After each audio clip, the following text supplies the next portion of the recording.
So as promised, I am going to talk to you a little bit about opening a checking account and subsequently some savings accounts with Capital One. So if you're like me, you probably haven't had much experience with online banking. That's not really something that I have been doing for very long. It's actually super recent for me. And a lot of you guys, with your feedback and your advice, have really helped me decide what is right for me as far as managing my money, especially when it came to my sinking funds. So if you've been with my channel for a while, you know that I used to hold my sinking funds at home in a safe, and I used to just place them in some cash envelopes. And while that worked and it was really nice and handy to be able to just reach for that money whenever I wanted to do an update video, it just wasn't very practical, and it was also, most importantly, not earning me any type of interest. So Capital One, like a lot of online banking, offers high yield interest rates, and high yield is pretty much considered like 1%. And if you look at 1% compared to maybe what your local bank is offering you, it's a lot. And so I earned my first interest last month and I did pretty well with it. In fact, I will go over those numbers with you guys compared to what I have in savings, what that earned me. And I think the next interest is probably going to be posted around the 5th of October for my particular accounts. So I'm just on the Capital One website right now. You're looking at my desktop computer. And I thought that would be the easiest way to do this. I can't really get too much into it because I don't want to sign in, obviously, with my own credentials. But just so you can see where a good starting off point would be, there is this large box here that says banking built around you, make life easier, get free checking. So what's really nice about Capital One checking is you don't have to keep a minimum balance. There are no fees and things like that. Of course, now if you take money out of an ATM that charges fees and it doesn't belong to Capital One or an affiliate partner with Capital One, you're going to accrue the normal fees that you would if you used your debit card with any bank that's not yours. The only thing, I'm getting a little bit ahead of myself. Let me just click on this and show you what pops up. So the first thing that you want to do is click on that link, and then it will pop up 360 checking account. So basically that is where you want to begin. You can't, as far as I know, now you guys may want to correct me as, you know, if you want in the comments. I don't believe you can just open savings accounts. I'm pretty sure you have to open a checking first.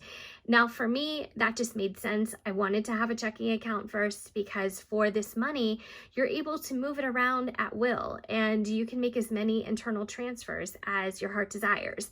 And if I wanted to pay something with this Capital One checking account, which I often do now, and I said, hey, I want to take money out of my Christmas club because it's time to do Christmas shopping, I can easily move that money from that savings account into my checking account, and I can start using my debit card. And it's just as easy as that. It takes literally seconds to do an internal transfer. So what you want to do is click on open an account. And then it's going to ask you if you already have a Capital One login. So if you're somebody who is already a Capital One customer and maybe you have one of their credit cards, of course you're just going to click on this because that's going to make life a whole heck of a lot easier for you because you're already going to be registered in their system. That was my case. I've had a Capital One Quicksilver card for, actually, I just want to say Capital One is probably the first credit card that I ever had, and I opened it up in college when I first started college, and I've had it literally ever since. It's my oldest credit card. It has changed a bit, it's morphed a bit over the years, and now it is called Quicksilver, but it is my oldest credit card on my credit report, and so I've kept it. And there's been years where I haven't used it at all, and unlike a lot of credit card companies, it didn't automatically close. So that's been really nice because the longer you have your credit cards, the more you build up your credit history, and that is a positive on your FICO score. So if you already have a Capital One credit card, just click yes. If you don't, click no, and then it's going to prompt you to register with them. So they're going to need things like your name, your address, social security number. You have the option to add money to your account right away, or I think you have something like 10 days to do some kind of transfer from a local bank. But once your account is open, you'll immediately get your routing and account number, which is amazing. So I'm just going to click on that just so you can see what the next step is. It's pretty obvious from here, but what I did want to mention is this third little bullet point here. Once your account is open, you'll get the routing and account number. That is instant. So if you do a transfer and you put some money in the account, you can literally start using this immediately. There is no waiting period. So that's, I think, one of the other really big perks of using Capital One is everything is instantaneous. So it's just really nice and really helpful, especially for those of you who may also be like me and are very impatient. And when you want to get something done financially or with your budget, you want to do it right now. So that's kind of how I am. The other thing that I wanted to mention is, let's see if we can go back a bit. Capital One does use Zelle, and Zelle is something that I learned about from you guys. I'm so sorry her name is escaping me, but if you go back on some of my sinking fund videos, she is in the comments, and she's the one who taught me how to do this. She said, if you don't want to wait, like 5 days for your local bank to transfer the money into Capital One and for it to be available, just sign up for Zelle. So my local bank happens to be one that also uses Zelle. And my other local bank, I think I've talked to you guys about this before. I have two, and I keep the one open because the original one has my direct deposit for my job and also our mortgage. But my second local bank I opened up, and they use Zelle. Now my first one uses something I think called Pay People Now, and I don't really see that anywhere else, which is unfortunate. I think they should use Zelle because I think that's more widely accepted. But I did sign up for Zelle through my other local bank. I deposit the money there, and then I instantly transfer it to Capital One. Now, how do I do this? Let me explain that. All right, so right now we are going to go to a blank page in this notebook, and we are going to talk about doing some really simplified money transfers using Zelle. So I think this is the easiest way that I can do this, the quickest also. So first of all, you want to know if your local bank uses Zelle. Now, in any case, if you have a Capital One branch in your area, you can totally skip this step. If you don't, you're going to want to maybe look into this. Now, for instance, I don't have a Capital One branch in my area. The closest one is 20 miles away. Well, that's incredibly inconvenient for somebody who doesn't want to get in her car and drive 20 miles and move money around. So the easiest thing that was called to my attention was obviously using this tool here and using it to deposit money into my local bank and then paying myself directly after that's finished. So I did call Capital One, and they did say that right now you do have to use one of their branches or their authorized ATMs. Now, I have a lot of Capital One authorized ATMs in my area to remove money if I want to take money out with no charge. It's no problem. Or I can use my Capital One card at any ATM to take money out. It's also no problem. However, depositing the problem was posing the biggest problem for me. Now, I could do just the obvious thing, and I could change my direct deposit with my job and everything else where I earn money, be it Grubhub or YouTube or wherever. I could have that directly deposited into Capital One.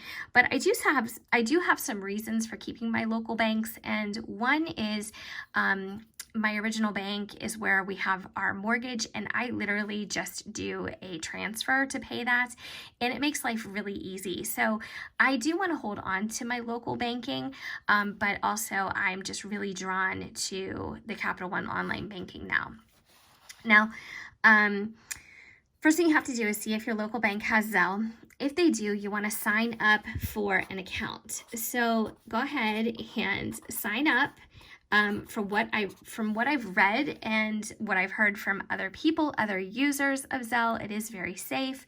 So I don't think you have to be worried that, you know, your money is in any way, shape, or form at risk. Now, I'm saying that as somebody who is an observer and a user. I am not somebody who is like a fiduciary giving advice, obviously, but I'm just telling you from my own experience. So what I did, I signed up with my phone number. So that is the credential that I used for this account. So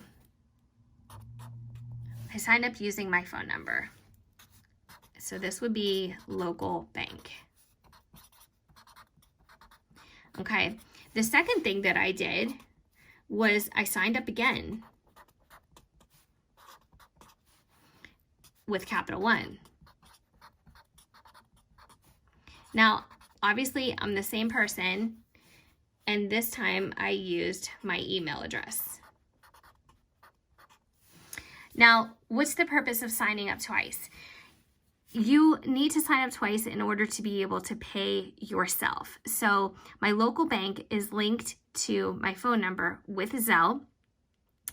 And if I tried to send money to myself using from my phone number to my phone number, it's not going to go anywhere. It's going to stay with my local bank. So I also need to sign up again. This looks like sign up.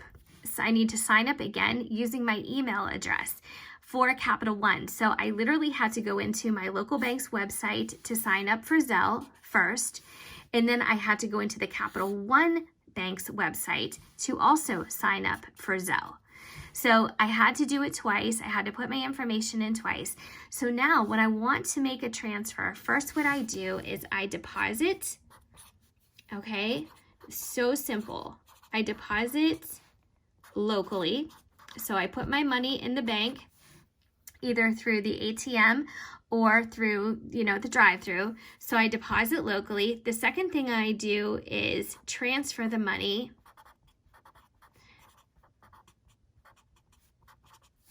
from local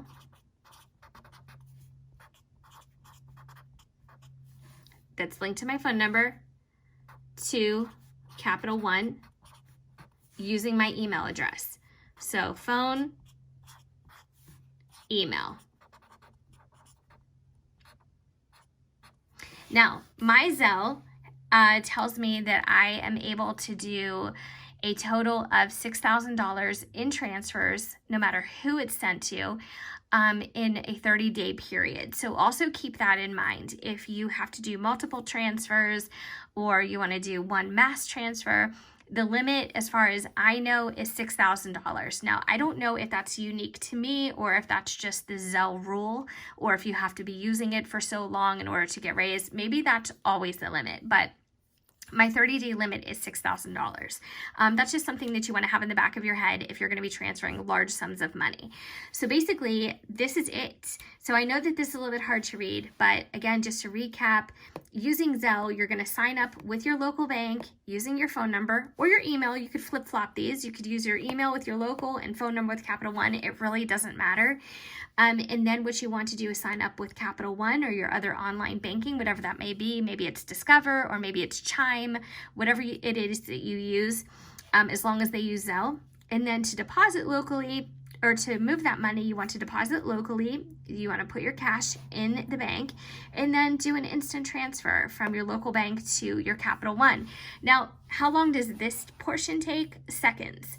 It literally is available in seconds. So from the time that I click on yes, like transfer the money, I get an automatic alert in my email that somebody has sent me money, and I go into my Capital One bank and there it is.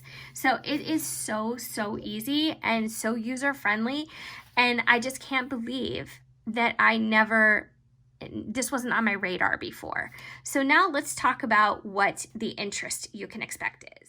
So if you're somebody who's new to my channel, I use a system called sinking funds, and what that is just individualized savings accounts. Now you can do that in your home, you can put money aside in an envelope, you can put it aside in your bank, you can do it electronically, you can have it all in one account, but keep track of it separately on paper. There's so many different ways to track your sinking funds. But for my emergency fund, if you've been watching for a while, that you know that I've been trying to save 6 months of my old salary before I got my pay cut as an emergency fund. So should anything else go wrong with our job situation. So the interest, I didn't have quite 10,000, I don't think. I don't know this for sure, but that's kind of where I'm at right now, was $5.86 for 1 month. So while that may not seem like a lot in comparison to the amount, that's a lot in interest. So if you're somebody who's looking just to make some really incredibly passive income on money that would just be lying around somewhere, anywhere, whether it's in your house or in another checking account somewhere where they're not paying interest, or they're paying, 0.0001%, this might be something that you want to think about and have your money maybe making money for you, earning for you. So that's something to think about. The only other thing I wanted to mention in this video, if you guys are still here and watching, that is awesome. Thank you so much. I hope this is helpful.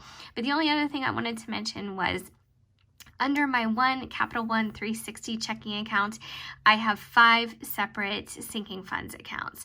So one is for dogs, one is for emergency, one is for savings, one is for Christmas Club, and then one is for taxes. So since I have, a couple revenue sources of side income that don't take taxes out automatically, and they leave that up to me, I have a sinking fund where I am stashing that money away. So I have 5. I honestly want to say you can have up to maybe 20 different savings accounts. So if you want to get super into the nitty gritty and you want to save maybe for a vacation fund, or you want to be as specific as you want to save for new windows for your upstairs vacation home, I'm just saying you can get as specific as you want because you have a lot of opportunities to divide your money. So I think that's really nice. Also, I do want to say that Discover was also a really nice option as far as online checking, but it wasn't quite as user-friendly, and I wasn't able to figure out how to make all these separate savings accounts. So I think right now, bottom line is Capital One gets it, and I think they get the trend and the philosophy behind having all these different specialized savings accounts that people are looking for right now, and people are looking for creative ways to save their money and to budget themselves. So I think that they just really get it. So that's it, guys. I wanted to go over that with you because I've been talking about it for a while, and I hope for any of you who've been on the fence about whether or not to open an account or do online savings, that this is something that you perhaps think about in the future moving forward. And if you have any questions, I will try to get back to everybody, but you guys are also great sources of information. So if you see somebody who has a question in the comments and it's something that you can answer, I encourage you to become friendly with one another and create a community around this, because honestly, if it wasn't for you guys, I wouldn't even be doing this system. So I got my information from you, and I know that you guys are a really great source. So thanks so much for watching. I hope that you enjoyed this video. Hope you got something out of it. And of course, I hope I see you guys in my next video. Take care.